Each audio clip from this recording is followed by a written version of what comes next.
Hello Minecraft Idea Academics. Today's video is presented by Zoey, a previous guest on the channel, whom you may recognize from our podcast episode on foundational game design. She's created an enchanting overhaul mod for Minecraft. Hello, my name is Zoey, and today I'm a guest on this channel to present you with a complete enchantment overhaul for Minecraft. Minecraft's enchanting system hasn't really changed much in years. It's always been like a mix of grinding for XP, rerolling villager trading, and stacking the same enchantments on every tool until you have what we call God gear. This works, but I find much of it antithetical to Minecraft's goals as a creative sandbox, so I decided to overhaul it completely.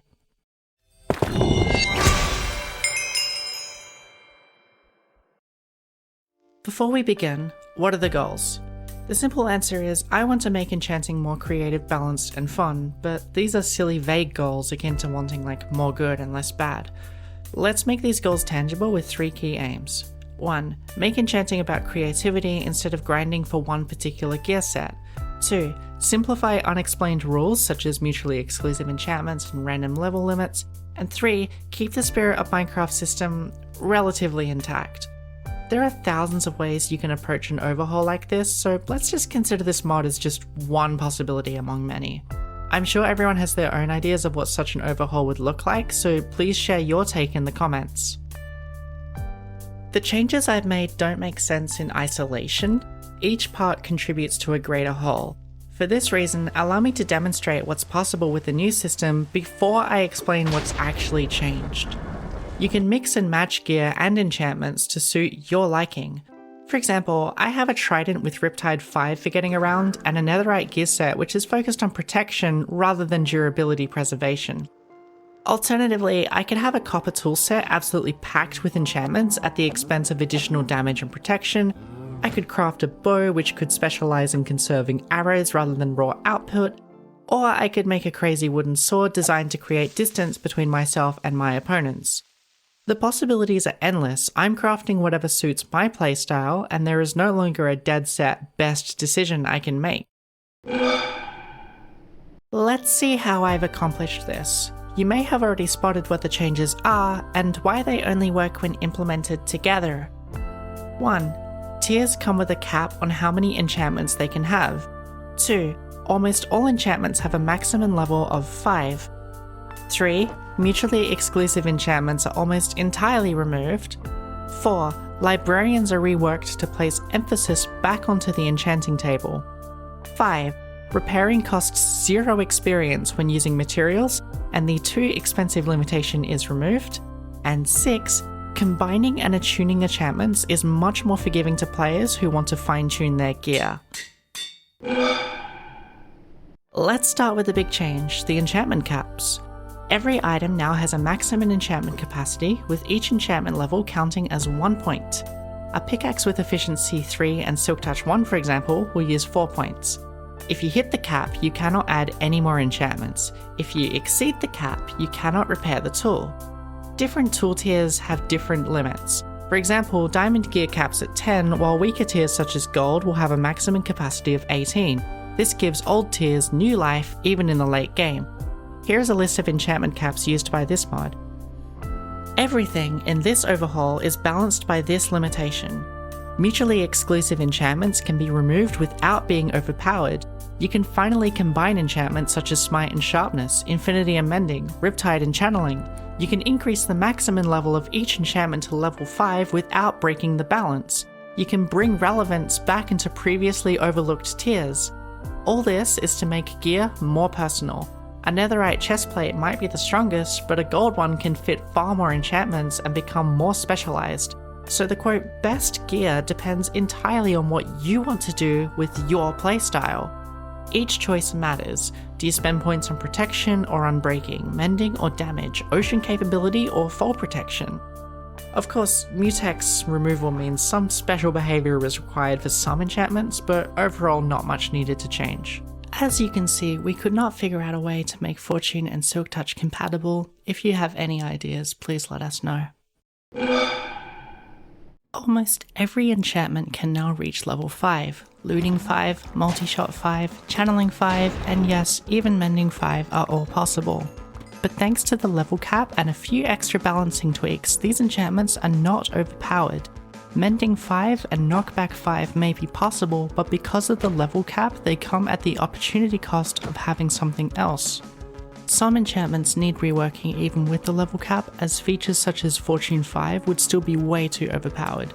So here are some balancing changes and accommodations for enchantments that don't typically have levels. All items can now be repaired with a generic repair item we've named Vitalis, meaning vitality. You can get 4 of these by combining diamond, copper, and lapis together. The name, texture, and recipe doesn't matter too much, but that's the choice I made for this mod. Repairing with this material costs 0 experience, that's right, 0 XP, since the material itself is the expense. The amount of Vitalis required depends on the tool tier and how many enchantments it has. Netherite and diamond have the same enchantment cap, but diamond tools are cheaper to repair than netherite tools. The same goes for iron and copper, as both are capped at 12, but copper is cheaper to repair. Repairing items the usual way with tools is still possible, and that will cost experience like usual, but instead of too expensive, repairs will be capped to a cost of 30 levels. With this change, the mending enchantment is less essential and no longer a must-have for every tool. You can choose between repairing with XP or with resources. Sometimes you'll get lucky and find or enchant yourself an overcharged item. This is an item that exceeds its enchantment capacity. These can be extremely powerful but can't be modified or repaired, making them true treasure items. The odds of getting an overcharged item will increase when you have the Enchanted status effect, which is a new status effect you'll gain from a new block introduced into the game. Introducing the Crystal Globe. The Crystal Globe is a new block that lets you remove enchantments 1 level at a time. If you have an Efficiency 5 tool or book, but only need Efficiency 3, you can scale down instead of starting over. As you feed the Crystal Globe enchantments, it'll store energy. When full, you can drain it to gain the Enchanter status effect, which boosts your enchanting power and grants higher level enchantments. This way, you'll get those precious overcharged items far more often. Let's improve combining enchantments. Typically, to get a level 4 enchantment, you have to combine a level 3 enchantment with another level 3 enchantment. No longer with this mod. Enchantments will simply be the sum of the enchantments, so level 1 plus level 3 equals level 4. This allows more control over enchantments and means less relying on the enchanting table RNG to get the exact level that you need. Players can additionally craft a gilded book, which increases your odds of getting high level or rare enchantments, no longer rolling the common ones. This means the player has even more control over RNG present in the enchanting table. And finally, some boring enchanting table rarity changes. To balance the enchanting table, I've made some changes to the availability and rarity of some enchantments. The biggest is making mending available in the enchanting table, since it is not as crucial as it used to be. Here they are on the screen. We still don't want to rely entirely on the enchanting table, so now exploration will tie into enchanting too. Different structures will contain themed enchanted books. Fire-related ones in the nether fortresses, water-related ones in the ocean temples, crossbow-related enchantments in the outposts, and so on. Here are all of those changes on the screen. We've also made some librarian changes. Librarians will only sell enchantments that can't be obtained from the enchanting table. These are things like curses and treasure enchantments, and they will also only trade up to level 3. So no more hours of rerolling villages. You will still want librarians from time to time, but they are no longer absolutely mandatory for survival worlds. The villager trading experimental snapshots are also a good candidate for librarian trading reworks, but I find this still places way too much emphasis on trading with villagers in general, so I've kept my system. Now for some extra tweaks. These are just some extra changes which are made to support the rest of the overhaul. Firstly, there will be no more XP recovery cap, meaning that when you die, the maximum amount of experience recovered after death is no longer capped at 7 levels. Additionally, mining copper, iron, and gold will grant experience. And finally, experience will scale linearly instead of exponentially, making the currency of experience simpler to engage with. This will also allow both the anvil and the enchanting table to be used more effectively. Of course, this overhaul has the potential for dozens of new enchantments to be added, but we'll just go over just a few ideas. Firstly, I've got Forgery, which is a mending alternative that simply reduces repair cost. I have Slow Burn, which is an Elytra enchantment that slows rocket speed and increases its duration. I have Keeping, which is a chance to keep items after death, but it only appears in rare loot. Essence, this is an enchantment that can't be applied to items but gives a lot of XP when put in a grindstone, just another XP source. Debuff Resistance, this is my favourite. It's applied to a chest plate, and this enchantment reduces negative effect duration by 10 seconds per level. Next up we have some curses. So first I've got Curse of the Hidden, which makes items and armor invisible, which is great for PvP or aesthetics but can be annoying, so that's why I've made it a curse. And lastly we have Curse of Mystery, which hides all enchantments on the item. If you find this in the wild, the only way to know what this item will do is by trying it out. To review, let's see if we've accomplished our goals. 1. Through level caps, enchanting is made creative again.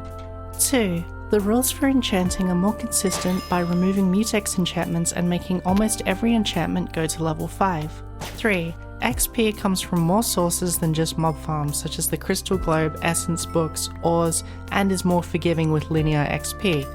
4. Librarians are still useful, but no longer essential since the emphasis on enchanting is placed back onto the table. And 5. The classic system still matters, it's just more balanced now. So, no more grindy RNG, no more identical god gear, the choices are placed back into the player's hands. You can playtest these changes by downloading the mod in the description. We'd love to hear your feedback so we can iterate on this idea further and refine it even more. What makes an idea good isn't just coming up with the idea, it's about making it into reality, refining the execution, and iterating on the concept until you land on something good.